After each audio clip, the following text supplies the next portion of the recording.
From Unity Church of Christianity in Houston, Texas, this is The Awakened Life with Reverend Howard Caesar.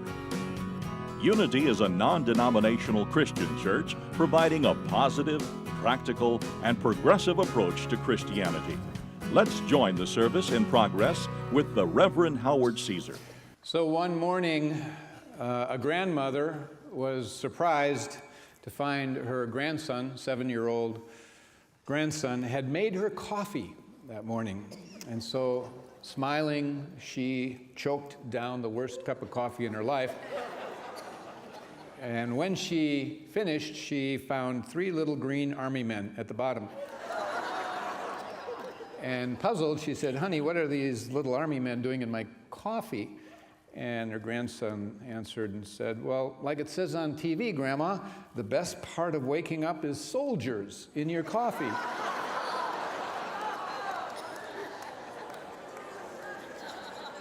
Children take things literally. So do some adults, you know.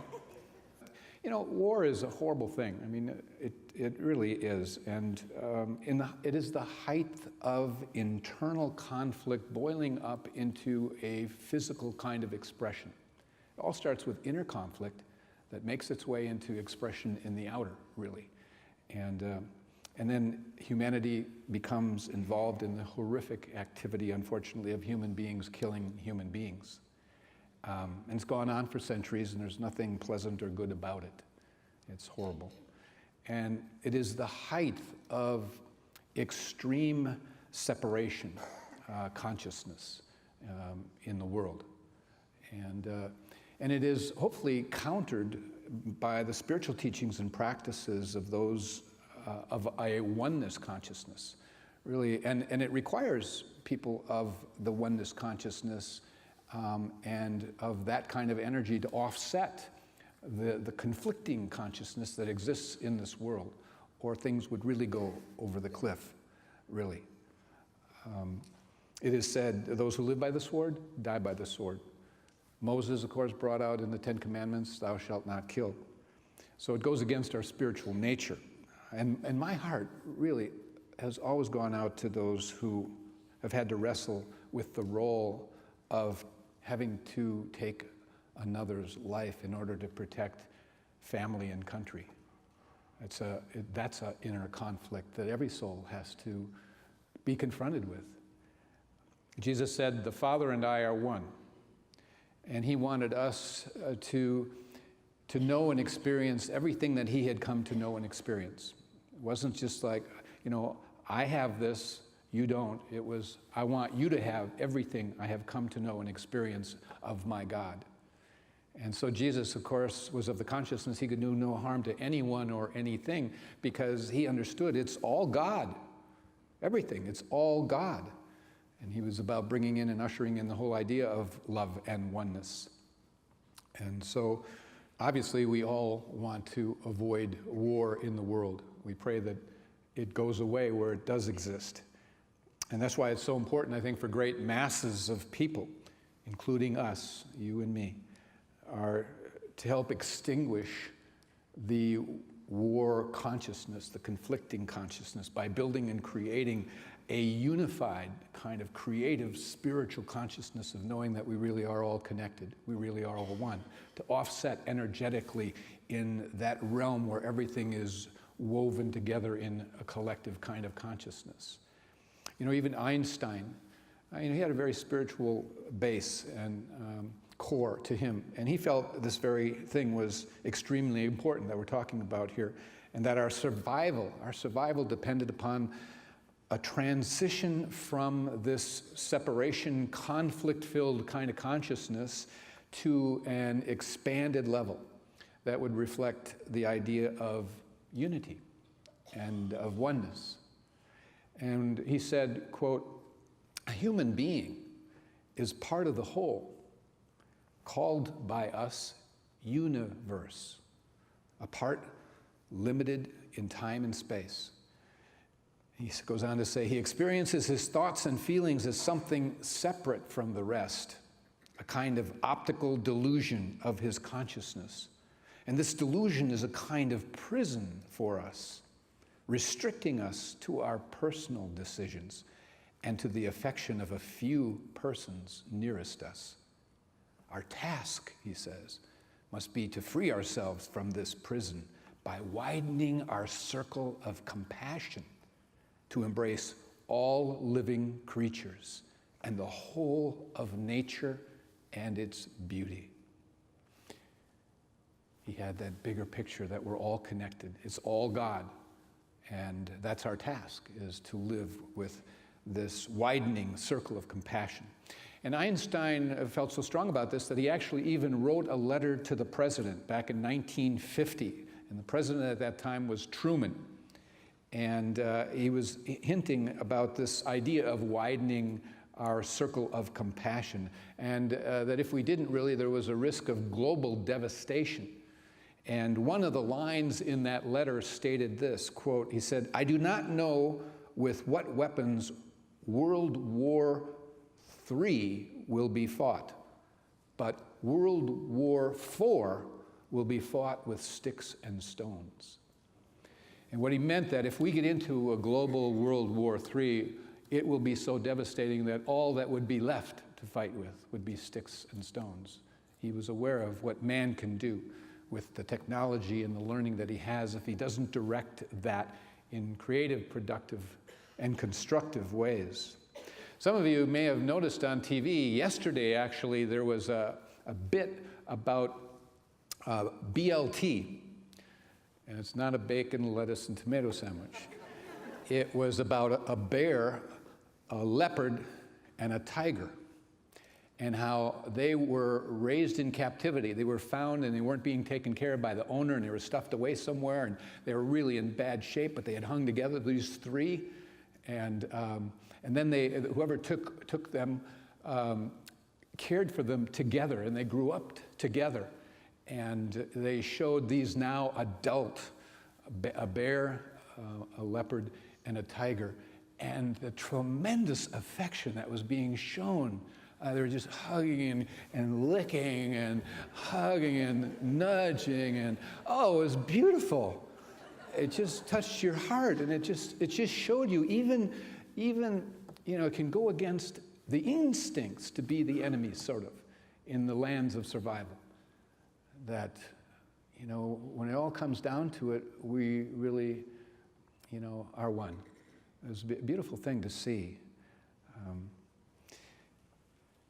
Einstein, he was reflecting the importance of unity and oneness, which also was contained, obviously, in the teachings of Jesus, that we're all one.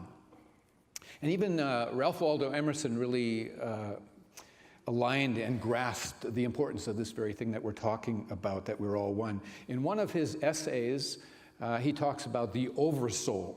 And some of you may have read some of his essays, but really it's the implication that you and I are not only an individual soul that is evolving and awakening and progressing and transforming, but that we have a soul, but that there is a collective soul, the soul of the collective, that all of you and all of us go into making up one soul, the oversoul.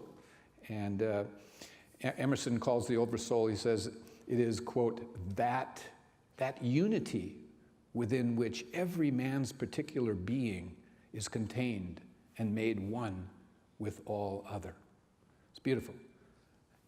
The oversoul is that unity within which every man's particular being is contained and made one with all other. And he went on to explain, he said, we live in succession, in division, in parts, in particles. And in the meantime, within man is the soul of the whole, the wise, silence, the universal beauty, to which every part and particle is equally related, the eternal one. We're all connected as part of the eternal one in a bigger way. And he goes on to say, in this deep power in which we exist and whose beatitude is all accessible to us, is not only self-sufficiency and perfect in every hour, but the act of seeing and the thing seen, the seer and the spectacle, the subject and the object are one.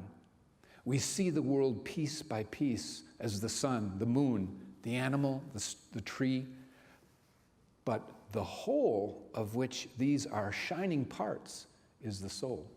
And so he's saying, you can point all these things out, and the person sitting next to you or whatever, but we're, it looks like they're pieces and they're parts apart from us, but they're part of a whole. We're all in a whole, the oversoul. So today, really, my topic that I want to touch upon is around our walk with God, and this idea of realizing that we are a part of a greater whole and the importance of that. You see, God is within us, God is with us, God is all around us, in the tree, in the sky, in the other person. We are all parts of a greater whole. We're all part of one soul. And it's for us to understand that and to expand and broaden into that, broaden the circle of compassion, as Einstein talked about it. And so, there's a cute story about an older man and a young child in this process of understanding that it's all God. And from the mouths of babes, this story goes like this. There's an old man who sat in his rocker day after day on his front porch, and he promised that he was going to stay in that chair and not remove himself until he saw God.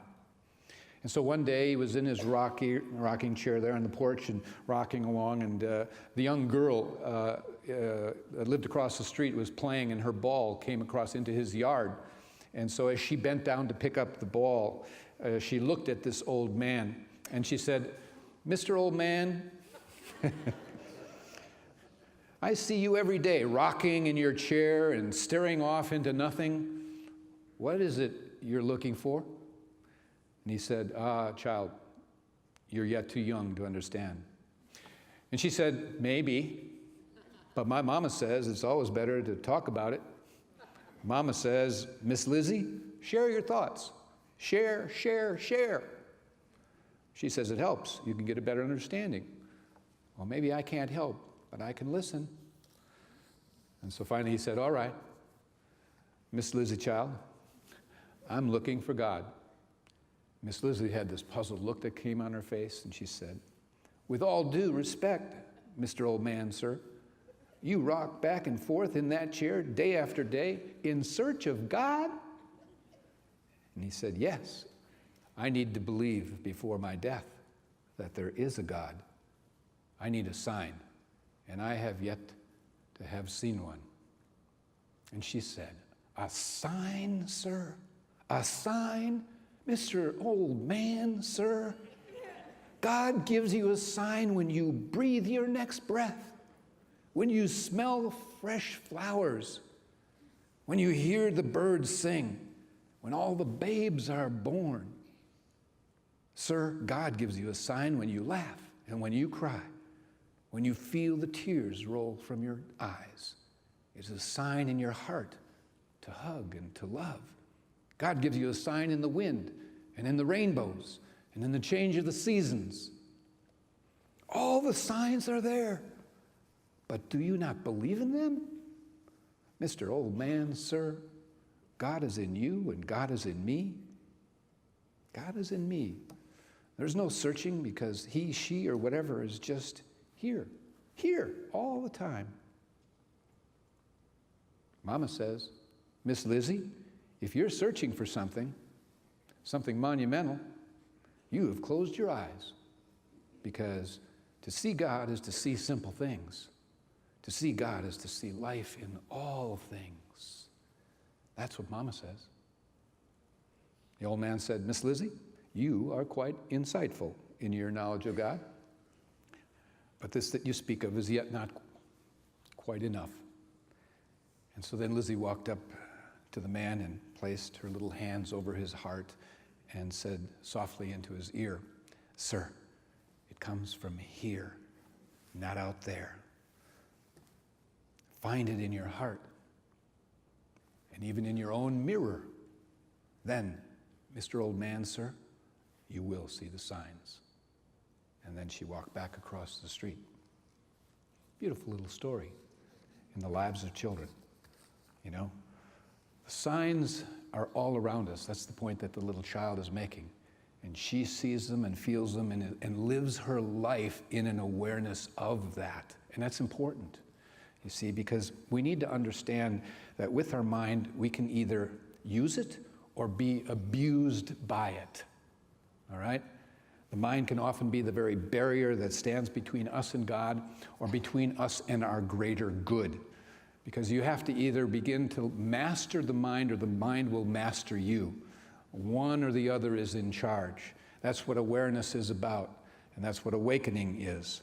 Mastering your mind is the process of, to a degree, silencing the mind and then stepping back and being an observer and a witness of the mind, not necessarily identifying with everything that passes through the mind, okay? And so then you use the mind and you learn to use the mind, because we all have one and we need it. You use it as a tool, because we all know that that is productive. Thoughts held in mind produce. They produce after their kind. And so we have to be vigilant in terms of doing mental house cleaning from time to time and mental maintenance. It's part of life. That's part of the spiritual path. It truly is. And it also is part of the spiritual path to decide on a regular basis, being awake and aware and conscious, who's in authority? Who has authority in the mind? You know, is it my past that has authority over me? Is it my ego that has authority over me? The ego that edges God out, that is always bringing in a vision or a thought or an idea that puts me in fear and separation?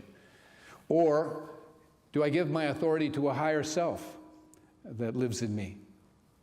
Some years ago, it was a midweek service we had, and we hosted 8 lamas and monks from Tibet. And it was wonderful. This was about 15 or 20 years ago. They presented their native songs and dances and rituals and of the Buddhist tradition. And one of the interesting things to me is that they got around to displaying a practice that they had as monks that was a debate.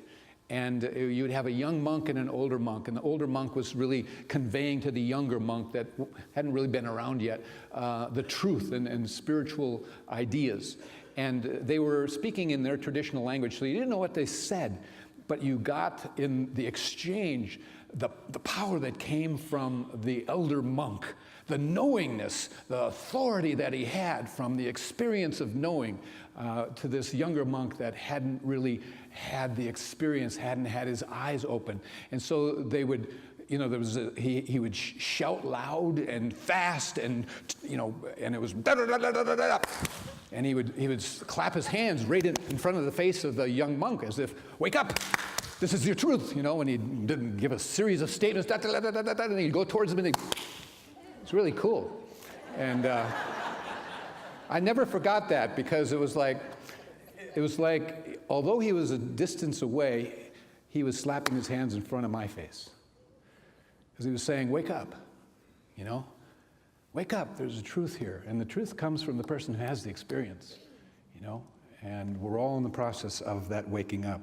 And we all have a higher authority, just like that older monk attuned himself to a higher authority that he could speak from and live from. Call it the Holy Spirit, call it the Christ within, call it your higher self, the God within, whatever. But God will show us the way and reveal His presence in a multitude of ways if we are awake and we know who's in authority in terms of our living our life. Inner promptings will be there to show us. My friend, colleague, prayer partner, Mary M., shared with me a true story about a person and a unique experience that this person had. Her family went on a trip to Michigan from the state of Washington at the time, and they were visiting. All the relatives were getting together, and her name was Donna, and she went with her 38-year-old son and his wife and children. And then they met up with others of Donna's children, and they were all having a great time there in Michigan. And one of the days they went water skiing, and the oldest son, who she had accompanied on the trip, Jeremy, her oldest son, 38, was in a tragic boating accident and was killed. And so weeks after the funeral, she was devastated, and even though she had other children, she just couldn't let this go, and was depressed She couldn't go on. It was like her life was over. 6 weeks later, she was still in this dark depression, and it had now come to be her birthday. And she was sitting in a chair in her den for hours, all alone, immobilized, thinking about it being her birthday and how much she hurt that her son was gone. And while she was sitting there, she was just staring off into space, staring at the walls, and then something took over in her that started to keep directing her eyes towards a particular book on the bookshelf. And it went on for a while, and finally it was like an inner voice told her to go and go for that book. And she couldn't, where she was sitting, even see the title of it. It was just one book that she kept being taken toward. And so finally she got up and went over and pulled the book from the shelf and opened it. And as she opened it, there was a paper that fell out. And what fell out was a handmade card. And on the front of it, it had little hearts that were drawn, and it had a flower, and it was clearly a child's drawing. And she opened it up, and inside it said, "Happy birthday, Mommy. Love, Jeremy." 30 years earlier, she had opened that card from her son, Jeremy. Written on the card, age 7, wanted to keep it, put it in a book, put it on the shelf, and had forgotten about it ever since. And she was so touched by the message of love that was somehow conveyed and communicated by her son through God on her birthday in that moment. And she realized in that moment that the presence of God, the divine presence, is with you, and made it possible for her to find that card on her birthday, a time when she needed it so much and was hurting. She truly felt that God was there, and God reveals his presence for her that day and in other ways going forward, helping her to heal the past, helping her to just know that God is there to help her. As Emerson said, "Let us be silent that we may hear the whispers of the gods." We are all called really to establish an interior orientation to life, where we look within first and then out. Everything moves from center to circumference, as we like to say. Seek ye first the kingdom consciousness that lives within, and all things outwardly will be yours for good as well. But it starts within. We talk that, we teach that. It's not easy, folks. You know, it's not easy. It is a journey, and it is a process. It is an evolution that we go through, but we have to begin with the desire to do it, and we have to ask the divine to help us, because we are in partnership with the divine, and we need to have the desire for that level of partnership that is meant to occur. Our understanding of God and our relationship with God can go through many twists and turns, ups and downs, stops and starts during a lifetime. Have they not? Have we not all on our path had some twists and turns, ups and downs, and starts and stops with our relationship with God? It's an evolution. We keep evolving. There's a story about the evolution of consciousness that a person can go through. You may find yourself in this story. I share it with you. It goes like this. It's a metaphor, really. At first, I saw God as my observer, my judge, keeping track of things I did wrong, so as to know whether I merited heaven or hell when I die. He was out there like some sort of president. I knew about him, but I didn't really know him. Later on, when I met God, it seemed as though my life were rather like a bike ride. But it was a tandem ride, and I noticed that God was in the back, helping me pedal, helping me go forward. I don't know when it was that God suggested we trade places, but life has not been the same since. When I had control, I thought I knew the way. Sometimes it was boring, but it was always predictable. Seemed like the shortest distance between 2 points. But when I let God take the lead, oh, God knew delightful ways. Sometimes even what seemed like long cuts.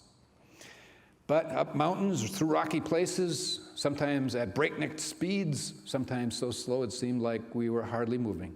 But even though it looked strange at times, or like madness at times, or like nothing was happening at other times, I always felt the presence. And I felt the presence say, just keep pedaling. Stay with me, stay with me. I know where we're going. And when I would get worried and anxious and ask, where are you taking me? I'd just feel a comforting chuckle, and I learned to trust. I learned I didn't always have to know. I learned to enter into the adventure.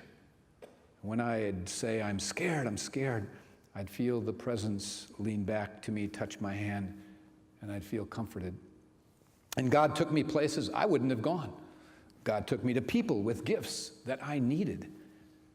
Gifts of healing, gifts of acceptance, gifts of joy, even gifts of challenge, in which I learned things I would never have learned. And every place I went, I received a gift to take on my journey. And then we'd be off again. And God would say, give the gifts away. They're too much baggage if you just hang on to them, too much weight. And I learned to give the gifts that I had received away. And to the people we met, to every person that we met, we gave something. And I found that in giving, I received even more. And still our burden was light. I did not trust God at first. I wanted to be in control of my life. I thought God would wreck it. Isn't that strange? But God knows bike secrets. God knows how to make the bend. The bike bend and take sharp corners. Knows how to jump and clear high rocks. Knows how to fly in short and scary places. And I'm learning to shut up. Even in the strangest places, I'm beginning to enjoy the view, to feel the cool breeze on my face. With my constant, delightful, wondrous companion, the living God, I am learning to follow. We're all needing to learn to follow that higher authority that is there. Jesus said, follow me. We teach the Christ is within you. God is all around us, as little Lizzie taught Mr. Old Man. God is sending messages, inner promptings to guide and help us through painful times, revealing. If you're awake, you're awake. God is our partner. He's there for the eternal ride. My advice, keep on pedaling. God bless you all.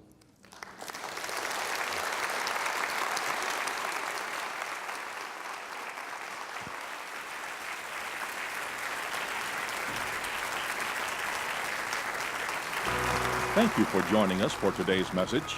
We invite you to be with us again next Sunday. At Unity, we believe that God's presence of love and goodness is everywhere, and that life is meant to be good. You can find out more about Unity and our teachings at unityhouston.org. Are you currently church shopping, looking for that right church for you or your family? Perhaps you've been looking and been turned off by organized religion. It happens. Let me suggest you try Unity Church. We are a positive, practical, progressive approach to Christianity. Many who have found us have said, I didn't know there was a church that taught what I always believed. Let's be honest, people shop for clothes, good restaurants, and the right church that feeds them spiritually. If you're seeking a spiritual truth beyond tradition, try Unity Church. Come join us.